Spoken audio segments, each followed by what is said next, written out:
and welcome to Bharat News on Bharat TV. I'm Deepika Zucchi, and here are tonight's top stories. In breaking news, Pennsylvania Democrats admit to counting illegal ballots, sparking controversy ahead of the McCormick-Casey Senate race.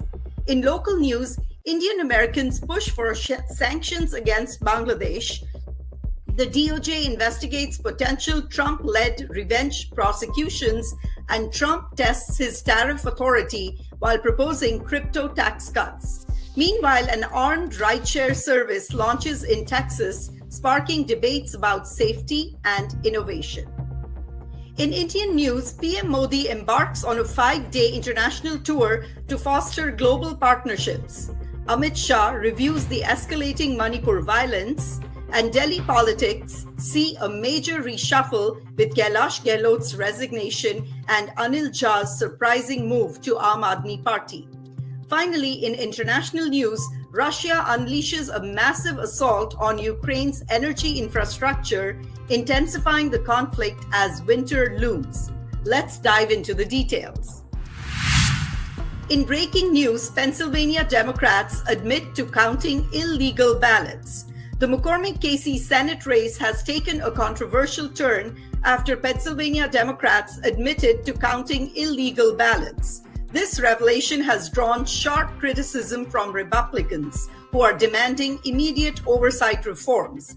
Democrats argue that procedural errors, not malintent, led to the inclusion of these ballots. This disclosure intensifies scrutiny on election processes as Pennsylvania remains a pivotal state for future elections. Election integrity advocates are calling for bipartisan efforts to address the growing mistrust in the system. Indian Americans demand sanctions on Bangladesh. Indian American advocacy groups have intensified their calls for the U.S. government to impose sanctions on Bangladesh, citing concerns about rising human rights violations and suppression of religious minorities. The groups allege systemic abuses by the Bangladeshi government, including restrictions on free speech and political dissent.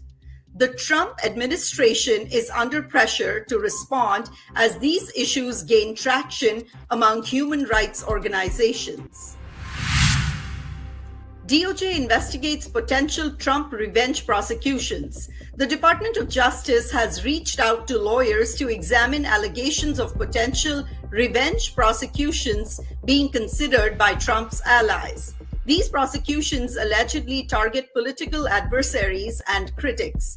Legal experts warn that such actions could undermine the justice system and democratic norms.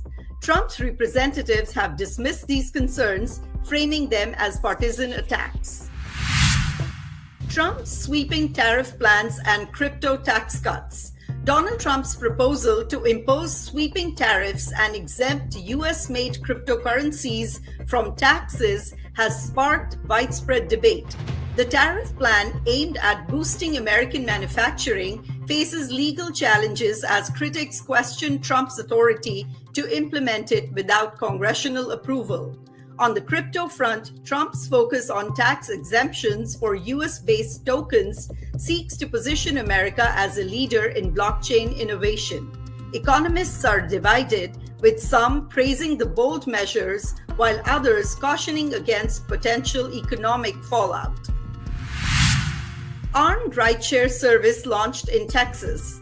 Black Wolf, an armed rideshare service, has launched in Texas, offering passengers added security during their rides. The service is designed to cater to high-risk areas or individuals concerned about personal safety. While some users have praised the initiative, others have raised concerns about the potential for misuse or escalation of violent incidents. Regulatory bodies are monitoring the service to ensure compliance with state laws. In Indian news, PM Modi's 5-day tour to deepen global partnerships. Prime Minister Narendra Modi has embarked on a 5-day tour to Nigeria, Brazil, Guyana, focusing on strengthening trade ties and international cooperation. Key discussions include enhancing energy partnerships with Brazil, fostering sustainable development initiatives with Guyana, and bolstering India's strategic presence in Africa through engagements in Nigeria. This tour underscores Modi's vision of expanding India's global influence through diplomacy and trade. Amit Shah reviews security amid Manipur violence. Union Home Minister Amit Shah has reviewed the escalating violence in Manipur during a high-level security meeting. Protests and clashes have intensified, with reports of civilian casualties and property damage. Shah emphasized restoring peace and ensuring justice for affected communities, calling for increased deployment of security forces and stricter enforcement of law and order. Kailash Gehlot resigns ahead of Delhi Assembly elections. In a political shake-up, Aam Aadmi Party leader Kailash Gehlot has resigned from his ministerial role just weeks before the Delhi Assembly elections. Gehlot's resignation has fueled speculation about internal party dynamics and potential strategic realignments. Aam Aadmi Party leadership has assured voters of a seamless transition while gearing up for a fiercely contested election season. BJP's Anil Shah joins Aam Aadmi Party in pre-election shift. In a surprising political development, BJP's Purvanchali leader Anil Shah has joined the Aam Aadmi Party.